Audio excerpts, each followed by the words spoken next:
Len, sigurado ka ba sa mga resultang to? Baka naman nagkamali lang tayo sa mga test, sa procedure. Ma'am, the procedure that we conducted is highly reliable. Mrs. Manansala, imposible po na maging mali ang result dahil extremely accurate ang non-invasive prenatal paternity test. Hindi. Baka pwedeng ulitin natin yung proseso. Baka lang may mali, di ba? Ulitin natin para makasigurado tayo. Well, ma'am, nasa sa inyo na po yun kung gusto niyo na mag-run ulit kami ng test. But, I guarantee you na ganun pa rin po ang kalalabasan. I'm really sorry, ma'am. Excuse me po.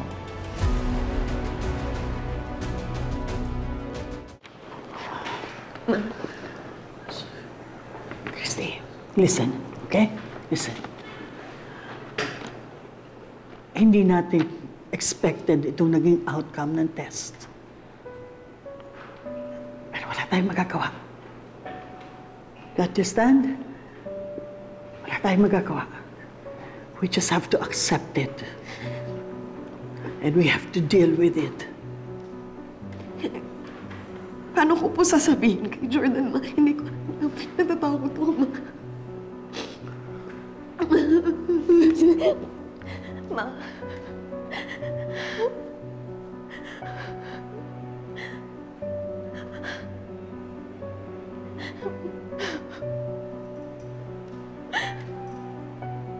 Jordan, ma.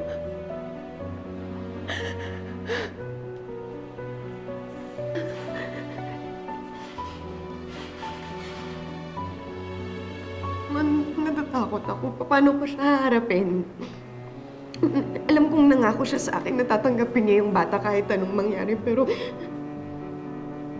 makilala ko siya. Dadamdamin niya to pag nalaman niya yung resulta.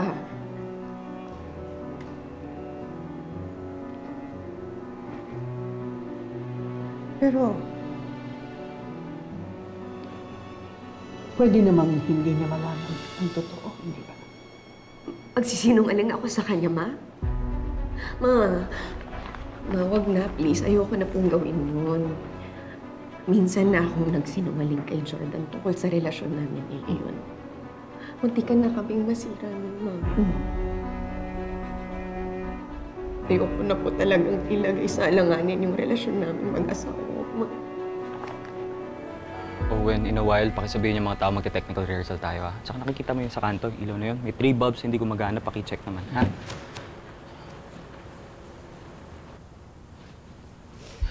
Shy?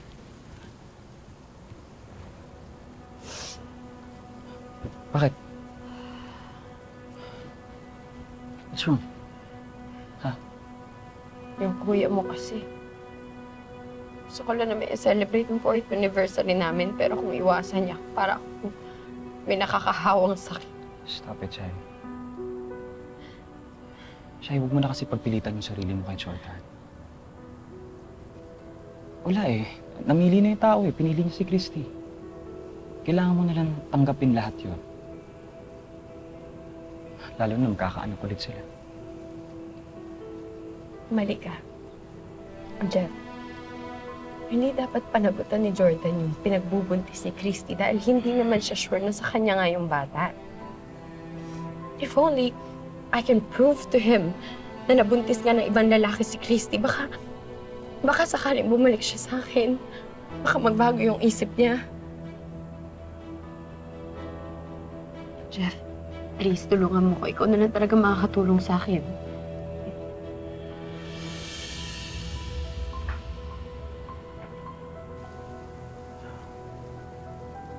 What do you want me to do? Kailangan ko lang makita yung result ng paternity test nila, Jordan. That's it. Will you look for me?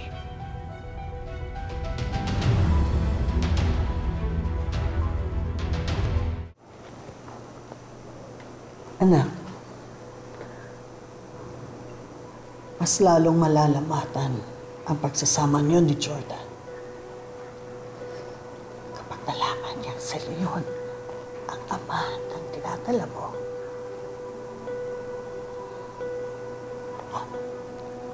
Maaaring sa simula, tanggapin niyang bata.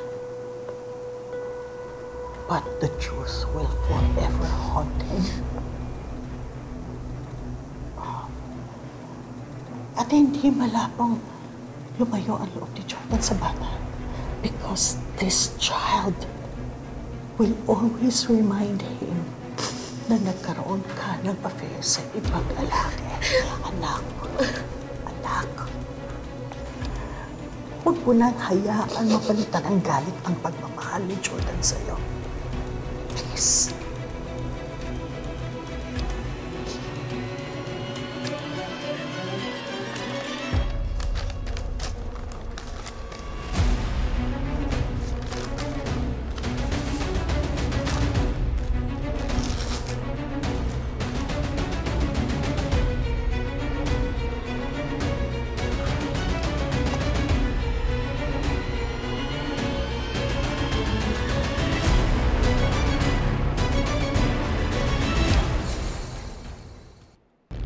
Basta ako malakas ang kutob ko na ako ang tatay ng batang yun. Wala akong pakialam sa kutob mo. Ang kailangan natin, proof na nabuntis mo yung malanding Christy na yun para iwan na siya ni Jordan. Alam mo ba, Tori, na may posibilidad na hindi ang daddy Jordan mo ang nakabuntis sa mami Christy mo? Walang katotohanan yung mga sinasabi mo. Eh kung sure ka na ikaw yung nakabuntis kay Christy, bakit kailangan ninyo ng DNA test?